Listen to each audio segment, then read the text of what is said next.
Exercise 1.4 first சம்மு. அதில் என்ன கொடுத்துருக்கு அப்படின்னு பாரு. லீனியர் ஈக்குவேஷன் தான், ஆனால் சால்வ் பை யூஸிங் சொல்லி கிராமர்ஸ் ரூல்னு கொடுத்துருக்கு. மணி பார்த்துங்கடா இது இந்தாங்கனக்குள்ள என்ன கொடுத்துருக்கு அப்படின்னு பாரு. இதுதான் கணக்குடைய இது. அதான் உன்ட்ட ஏற்கனவே சொன்னது தான். லீனியர் ஈக்குவேஷன் சால்வ் பண்ணுறது மெத்தட் இருக்குது, மறந்துடாத. ஃபஸ்ட்டு மெத்தட் வந்து மேட்ரிக்ஸ் இன்வர்ஷன் மெத்தட், நேர்மாறு அணிக்காணல் முறை, மேட்ரிக்ஸ் இன்வர்ஷன் மெத்தட். ரெண்டாவது டிட்டர்ன் மெத்தடு அல்லது கிராமர்ஸ் ரூல் அப்படின்னு சொல்லுவாங்க. கிராமர்ஸ் ரூல் அப்படின்னு சொல்லுவாங்க, கிராமரின் விதி அப்படின்ட்டு. மூணாவது ரேங்க் மெத்தடுன்னு ஒன்று இருக்குது. ரேங்க் மெத்தடு அதாவது கன்சிஸ்டன்சின்னு சொல்கிறது. இந்த ரேங்க் மெத்தடுக்கு தான் அந்த ரேங்க்கு கண்டுபிடிச்சோம்ல அது யூஸ் ஆகும். ரேங்க்கு கண்டுபிடிச்சி இல்லை நான் ஒருக்கா நேற்று கிளாஸில் என்ன பார்த்தோம்ல, R1 R2 அப்படின்னு சொல்லி ரோ எக்வலன்ட் ஃபார்ம் ஒன்று பார்த்தியல்ல, அதை தான் அதில் யூஸ் ஆகும். அதுதான் கடைசி எக்ஸசைஸில் வர்றது. 1 0 0ன்னு கொண்டு வந்து செஞ்சோம்ல, அதுதான் சொன்னேன் உன்ட்ட. அதை நீ கரெக்டாக கவனித்து படிச்சிட்டிங்கன்னா இது முடிஞ்சிடும் பாடமே. இது வந்து இடையில 1.4 அப்படின்றது வந்து டிட்டர்ன் மெத்தடு, ஈஸியானது. இது டிட்டர்ன் மெத்தடு ரொம்ப ஈஸி, சரியா? ஏன்னா இது நம்ம ஆரம்பத்துலேருந்து படிச்சுக்கிட்டு இருக்கிறது தான். இப்போ 1.4ல் ஃபஸ்ட்டு சம் செய்கிறேன்.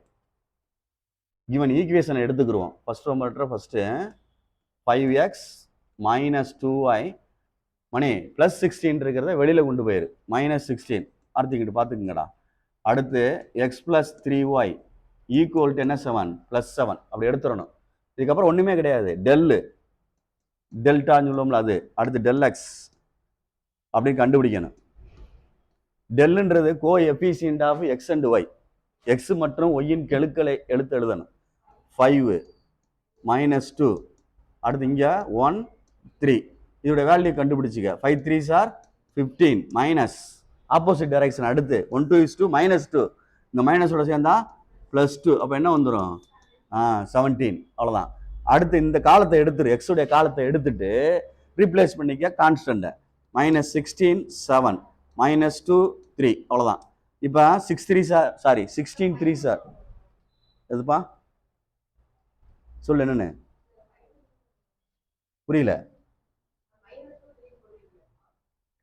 எக்ஸுடைய காலத்தை எடுத்துட்டு கான்ஸ்டன்ட்டை ரீப்ளேஸ் பண்ணியிருக்கேன். இது ஒய்யுடைய நம்பரு, அப்போ அது அப்படியே தான் இருக்கணும். தெரியுதா சொல்றது? டெல் ஒய்ன்னு கண்டுபிடிச்சினா தான் அடுத்து வேற, அவசரப்படாமல் செய்யி.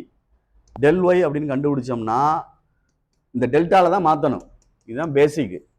இந்த காலத்தை எடுத்துரு, -2 3 எடுத்துட்டு அதுக்கு பதிலாக -16 7 இது அப்படியே தான் இருக்கும் 5 1. டெல்டாவில் தான் சேஞ்ச் பண்ணணும். காது கேட்குதான்னு பார்த்துக்கோ. எக்ஸ் காலத்தை எடுத்துட்டு அதுக்கு பதிலாக ரீப்ளேஸ் பண்ணுறது கான்ஸ்டன்ட். அதே டெல்டாவில் ஒய் காலத்தை எடுத்துட்டு கான்ஸ்டன்ட் ரீப்ளேஸ் பண்ணால் டெல்டா ஒய். இசட் இருந்தால் டெல்டா இசட் 5 மார்க்கில் போகும். இது சின்ன கணக்கு, பார்த்துக்கோ. 16 3 48 -48 minus opposite direction. 7 2s are 14 -14 சேர்ந்தா என்னடாமா +14. செப்பரேட் பண்ணால் என்னடாமா வரும்? கழிச்சு சொல்லு. மைனஸில் ஆன்சர் வரும் -34 right. 7 5s are 30 sorry 7 35 7 5s are 35. அடுத்து மைனஸ் ப்ளஸ் ஆயிரும்டா 16 என்ன வருதுன்னு பாரு. 6 5 1 மிச்சம் என்ன வருது 41 என்ன வருது பார்த்துக்கோ. கரெக்டான்னு பாரு. 51 பார்த்து நிதானமா. 51 51 சரி. இப்போ அவ்வளோதான் கணக்கு, வேற ஒன்றுமே கிடையாது. இந்தா செய்கிறேன் பாரு. therefore by using grammars rule அப்படின்னு எழுது.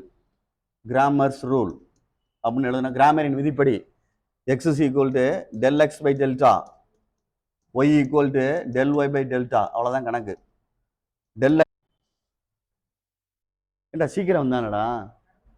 ஓ அதுக்கு நடந்து வந்தீங்கன்னா சீக்கிரம் கிளம்பி நடந்து வரேன்னு.